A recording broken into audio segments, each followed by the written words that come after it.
Om Shri Sai Ram, offering our collective prayers at the lotus feet of our most beloved Lord.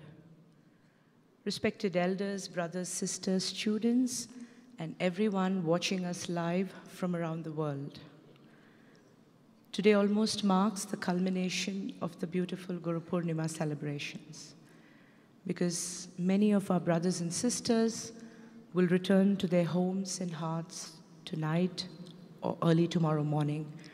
All our students will return to their campuses. But what we have witnessed in the last couple of days has been completely mesmerizing. And I'm sure each and every one will agree with me on that. Today, Swami has commanded me to share my experiences. Honestly, I don't know where to start.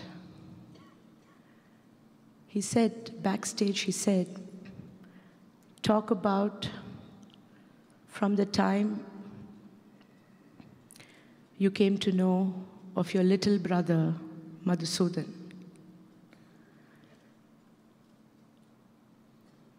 It was late 2011 when I first heard about what was happening. Very few people knew about it. A lot of skeptics, even during those very early days. And I was still in Dubai, having a corporate career. And I rushed to experience my Swami. I did not need any confirmation. I knew Swami is God, so he can do anything. And that was my first tryst with Bhagwan, speaking through a very young boy. We are talking of almost 8-9 years ago. And in a few months, I left my job. I said, if Swami is here, if he is continuing his mission in this most phenomenal way, I must come back. And Swami said, yes, you must come back and be part of my mission, because I have trained you all these years for this period of my mission.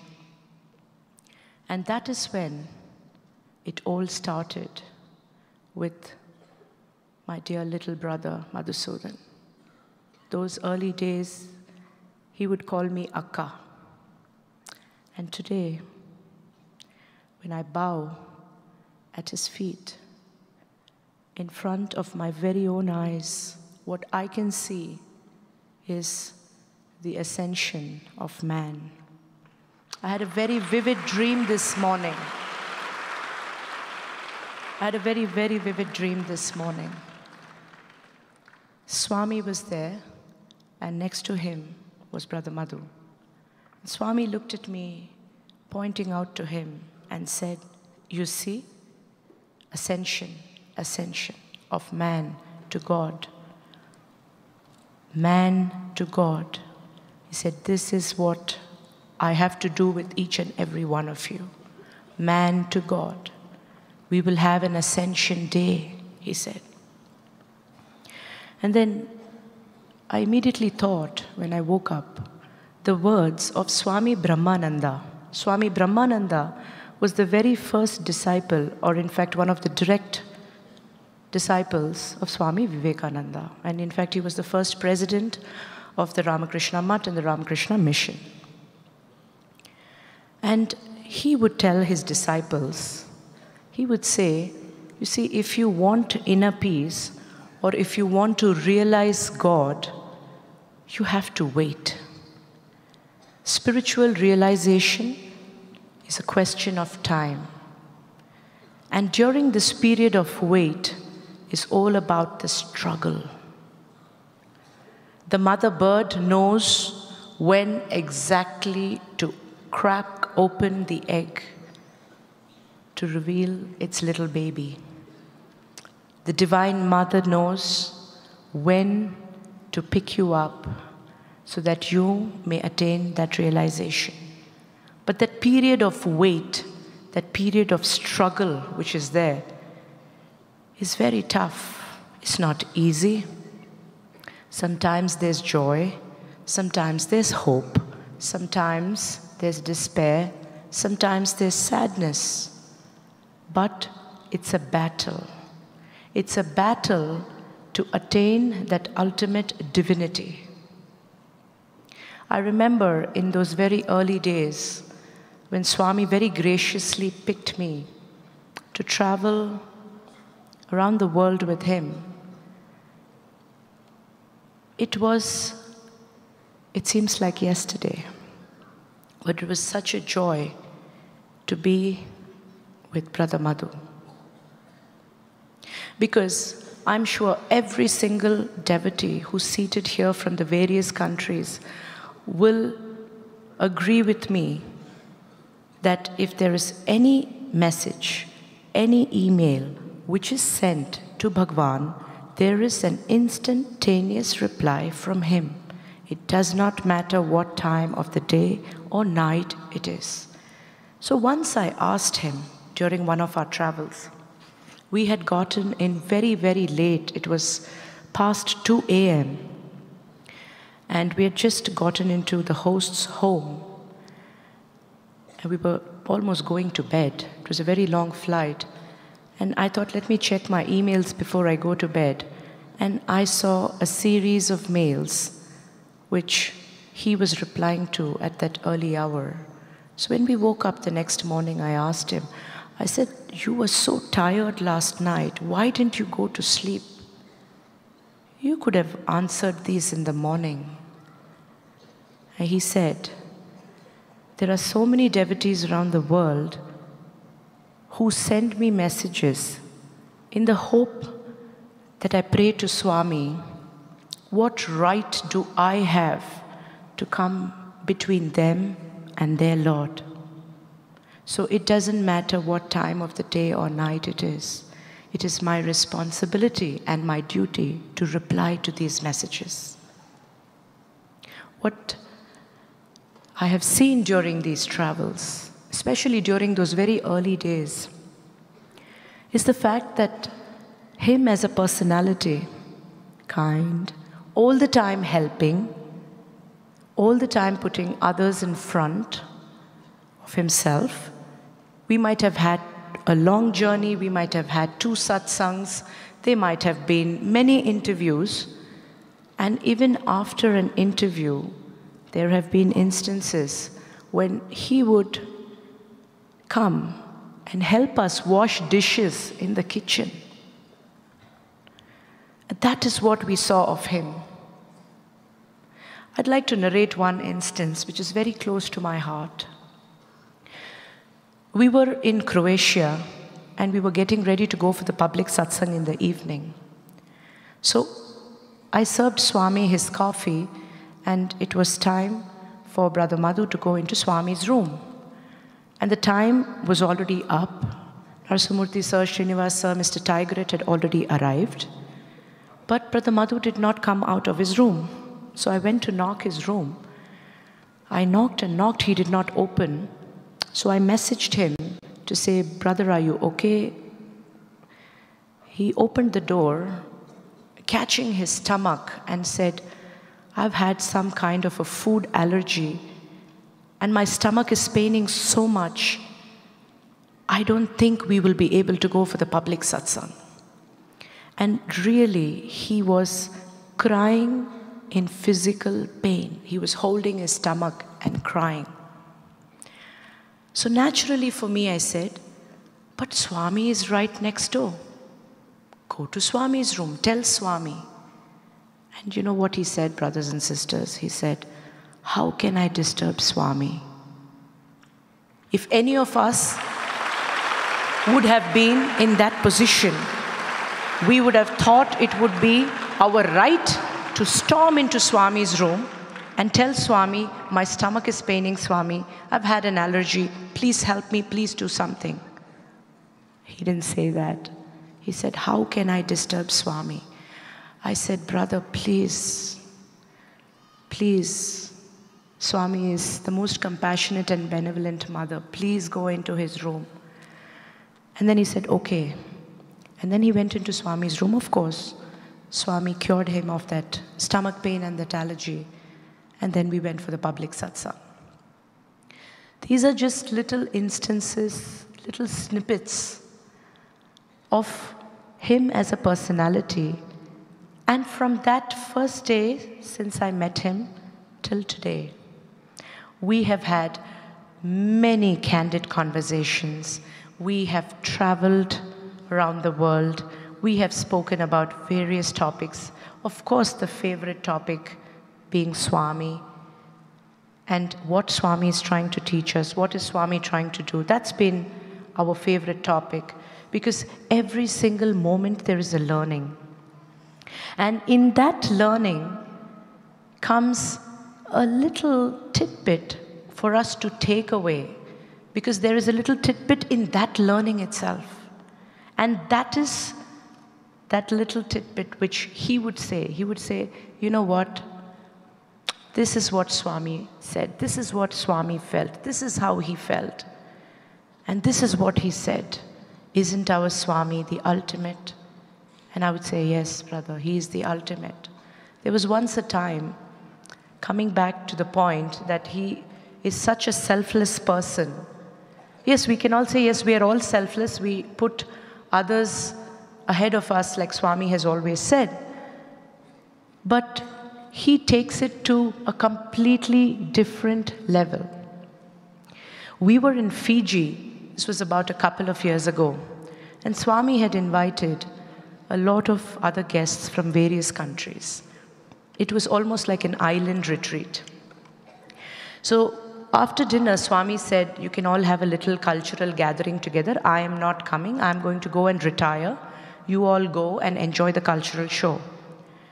So there was Brother Praveen, myself, and we asked Brother Madhu, we said, do you want to go for the cultural show? What is it that you want to do? He said, no, maybe let's just go for a walk. So we went for a short walk right there where, so it was quite literally on one side, there was a cultural show happening. Literally on the other side, we went for a walk. It was beautiful, full moon day, and the ocean looked splendid. So I told Brother Madhu, I said, can you imagine how it would be if Swami was to be here? Just the three of us and Swami, looking at the moon and this ocean. And then he looked at me and said, are you serious? You want to invite Swami at this hour? I said, brother, please, what a joy it would be. And then he looked at me and he said, okay, I will do this for you because you're deeply yearning this. In a fraction of a second, Bhagwan was there.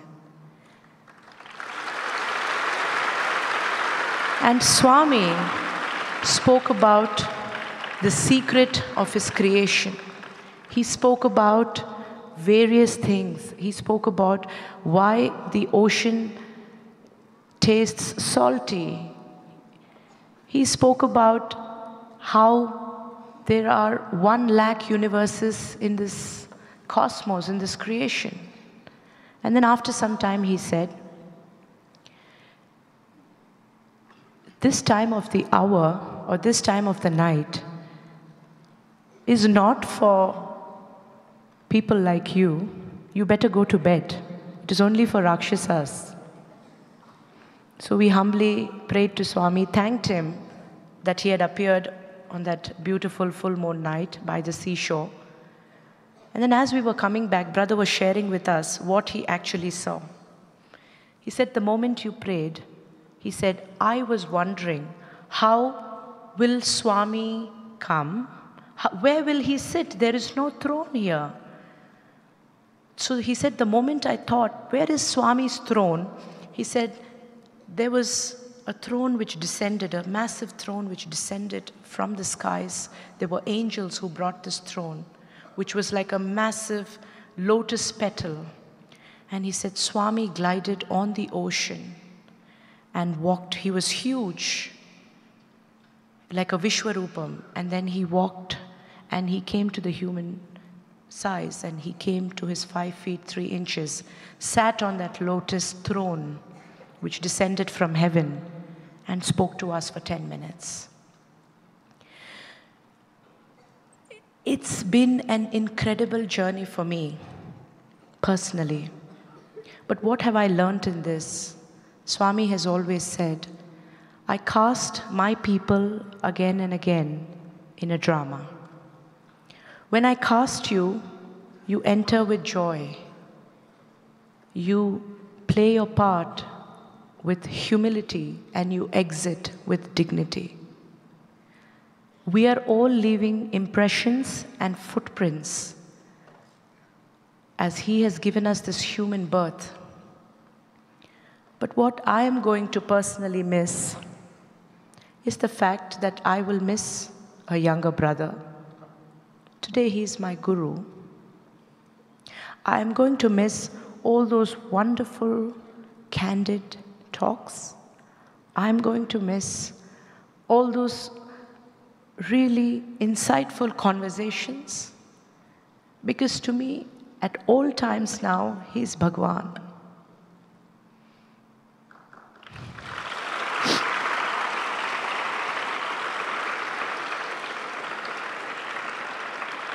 Yes, I'm happy that he is progressing. I'm happy that he is inching himself to becoming God. But at the same time, my heart goes out, like many others who are seated here, that I will miss a brother.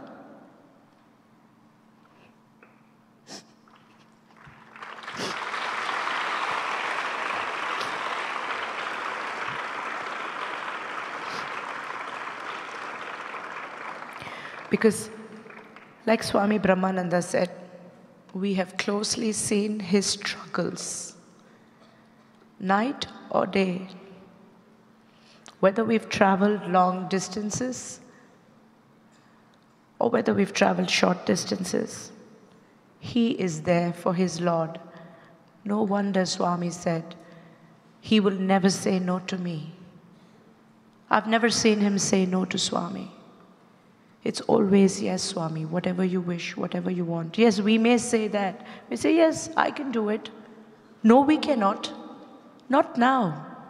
It's a very hard struggle. It's a struggle. But we are all aspiring. We can only aspire because we can only be there. It is for the divine to pick us when He wants. A few days ago, I asked this question to Swami. I said, Swami, how can I become like Madhu? And Swami told me, he said, Bangaru, let me tell you the truth. He said, a painter has several brushes stacked. When he's doing his masterpiece, he picks a thick brush when he wants. And when he needs a thin brush, he puts the thick brush back and he picks the thin brush to do a thinner stroke. So you just have to be available in that stack of brushes, because you do not know when I will pick you. Your duty is only to be available. Madhusudan was available. And that is why I picked him. He went through his phase of struggles. He retaliated. He agreed. He smiled. He got angry with me. He did everything, but he was available. If you need to be a good role model, this is what you need to do. Be available. And I will pick you when I want. Because when I want, if you are not available, then the opportunity is missed. You will miss this boat.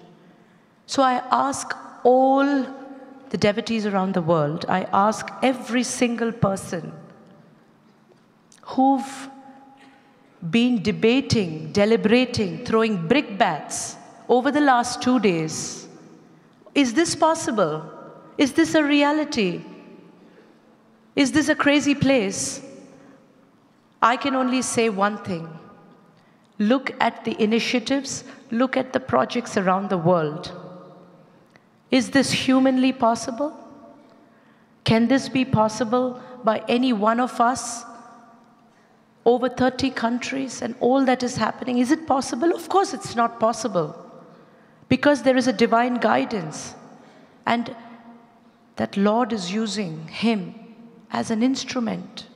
He's a hollow flute. And that is why Swami takes over his body and does what he wants. Recently, when we were in Spain, probably that would be my last very long dinner conversation with him. I asked him this question. Do you feel it when Swami is inside? Do you know what's happening? He says, no. He takes over. And I'm just there. I'm just available for him. And that is the biggest ever lesson I have personally learned. But yes, I will miss my brother, Saira.